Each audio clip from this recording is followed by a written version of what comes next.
Hello and welcome back to Women's Football Talk, the YouTube channel that brings you all the latest news and stories from around the world of women's football.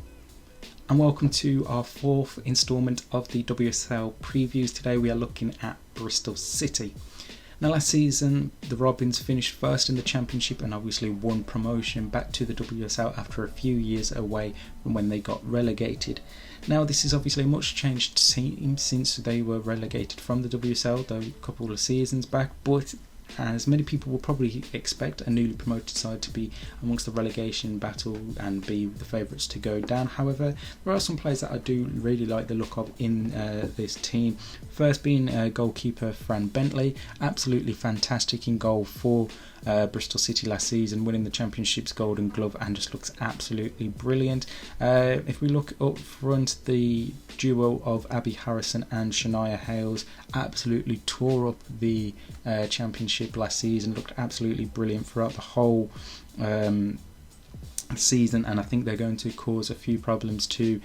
teams that you'd expect to be in and around the bottom half of the WSL this season, and I think those two could be a really formidable attack going forward. And then when they had obviously Rachel Furness, who was on loan initially last season but now they've got her on a permanent basis, I think is going to be very key for them this season because she was such a good player for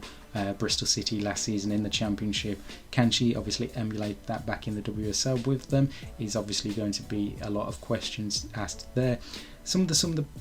of the summer business that they've done, they've brought in Carrie Jones permanently from Manchester United, signed Megan Connolly as a free agent, brought back Satara Murray after her time over in the United States, and they've got in a really good backup keeper for Fran Bentley and will provide excellent competition for her in Kaylin Marchese on loan from Arsenal. So obviously a lot of people may have Bristol City, like I said, going down or being favourites to go down or amongst them, but I think this squad is quite capable of putting up a really good challenge and a really good fight in terms of giving it a real tough go this season. And looking at their opening couple of fixtures, so they start off with a home game against Leicester on their opening weekend before they travel to Tottenham Hotspur, and then their final two games again in October are against Manchester City and Arsenal, which obviously are two tough games to come at the back of the month. But if they can pick up, say, a win against Leicester or Spurs and then a draw in the other match, then you'd say that's a good start to the season before heading into match week 3 against Manchester City, and then obviously closing the month against Arsenal, which is obviously going to be a really tough ask for them considering what we know Arsenal are capable of. But on paper, Bristol City, for me, I think they've got some good quality players in there, and I think this side is going to be really good. And I think for them what was really key this summer is they've managed to get 7 or 8 of their players that were in the Championship last season signed to new contracts for 2025, 2026. So realistically, even if they were to go straight back down, they have got that capability of keeping hold of them for another season in the Championship if they were to go down. But they didn't seem to lose as many players as some of the other WSL sides have done to contracts. They've managed to get it all going again, so it seems like there is a good cohesive group playing at this squad, and I think it's going to be really key to them in trying to put up a good fight, because they're not really, yes, they've got 5 or 6 new signings, but a lot of their players are back from last season, so you're not having to fully integrate new players as long as some of the other clubs who have made more signings than Bristol City have done. So that could definitely be a benefit to them going forward throughout this season. So I do expect them to be amongst the sides in the lower half of the WSL table,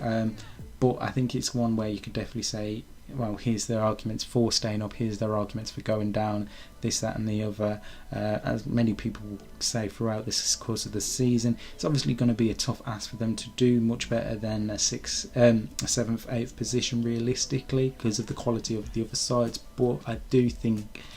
survival is very much capable for this side heading into the new season. So let me know your thoughts on Bristol City and how you expect them to do in the comment section below, and we'll be back with a lot more previews throughout the rest of this week as we lead up to the start of the new WSL season. In the meantime, make sure you like and subscribe and turn on the post notification bell so you never miss a video of ours, and that you're following us on Twitter and Instagram for all the latest news and stories from around the world of women's football, and that you check out our podcast available on all podcast sites, which will be the top line of the description, where we'll have full preview of the new WSL season and all of the talking points from around the world of women's football. And in the meantime, we'll see you soon.